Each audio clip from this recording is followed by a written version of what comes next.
Circle में दो तीन आप आउट कर ले, मैच जीत जाएंगे।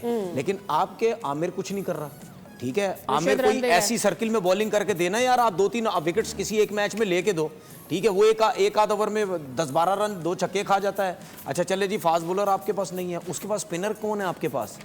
रिशाद मेन स्पिनर है आपके पास। मैं आपको सही बताऊं, ये नहीं कि उसने पिछले कल के मैच में 4 छक्के 1 ओवर में रन देता है। हाँ। इन्होंने एक दफा मुझसे अभी कल परसों पूछा, तो मैंने बोला रिशाद मुझे नहीं समझ आती भाई, मुझे T20 का मुझे समझ नहीं आता। हाँ वो बांग्लादेश वगैरह में अच्छा चल जाएगा क्योंकि बॉल वहां ब्रेक होता है, थोड़ा सा लो रहता है, लेकिन यहाँ फ्लैट विकेट तेज करने वाला भाई, तेज करने वाला नहीं चल सकता। हमने कल देख लिया तेज फिर क्या हुआ। तेज वाला नहीं। आप लोगों ने इम्पैक्ट प्लेयर की बात की, ठीक है, और बहुत अरसे बाद हमारे पास एक प्लेयर ऐसा आया कि जिसने इम्पैक्ट ऊपर ही दिखाना शुरू किया। Let's talk about Sahibzada Farhan in focus today. Sahibzada Farhan की 38 यानी 39 इनिंग्स हो चुकी हैं अब तक पीएसएल में। हम सिर्फ पीएसएल की बात कर रहे हैं, ठीक है ना। देयर यू गो, 39 इनिंग्स हो चुकी हैं और 1000 से ऊपर ये रन कर चुके हैं। कल एक और इन्होंने अच्छी नॉक्स खेली हैं, 2 century, 7 half centuries. The good thing is his strike rate. Now अब मैं जो एक कंपैरिजन ड्रॉ करना अच्छा, ये जो आपने मैचेस दिखाए इसमें से कितने मैचेस एशियन कंडीशन में?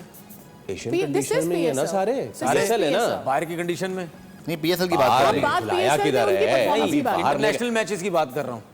हम साहबजादा फरहान की पीएसएल की परफॉर्मेंस और इम्पैक्ट की सिर्फ पीएसएल की बात कर रहे हैं। मुझे बिल्डअप करने दें।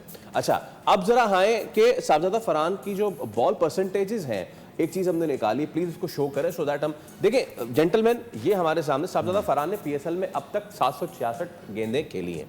डॉट परसेंटेज है ना इनकी, वो है आपकी 30%। 30% डॉट परसेंटेज है, बट सिंगल्स जो है वो 28% है, डबल जो है 5.7% है।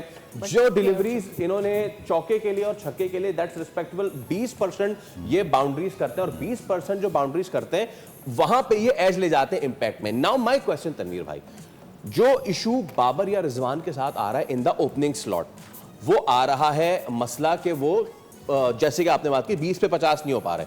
बाबर क्लासी है, रिजवान क्लासी है, शुरू में अच्छा करके and then he will go, power play खत्म होने के बाद। तो क्या आपको लगता है आगे चल के, जो हम साइम को कह रहे हैं कि यार इनफ इज इनफ, तो क्या टी20 टीम में Babar should open along with Sahibzada Farhan so that कि जहां बाबर सर्कल के बाद फंसे, साहबजादा फरहान वो रोल अपनाए कि he go for the big shots, and when he will go for the big shots obviously bowler के हाथ पांव फूलेंगे, बाबर के लिए ईज अप हो जाएगा। बाबर और रिजवान का इकट्ठे होना in the opening slot is the मसला, बिकॉज दोनों सेम तरह के। मुझे तो अब ऐसा लगता है बाबर का भी मसला हो गया।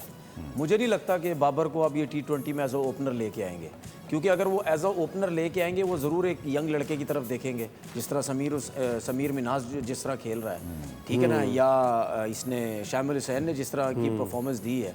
ये बच्चे जो है, मैं समझता हूँ इनको जल्दी आप खिला दोगे अगर आप खिलाएंगे तो। मेरे हिसाब से इनको अभी खिलाना नहीं चाहिए। लेकिन अगर आपने स्पेशली जो बाबर की बात की है, क्योंकि उसका कॉन्फिडेंस बिल्कुल नीचे गिरा हुआ है, वो उस तरीके से रन्स नहीं कर रहा। हालांकि मैं ये समझता हूँ कि, और मैं चाहता भी हूं कि बाबर आजम पीएसएल में कम से कम एक डिफरेंट बाबर आजम नजर आए, ठीक है। आप इसका और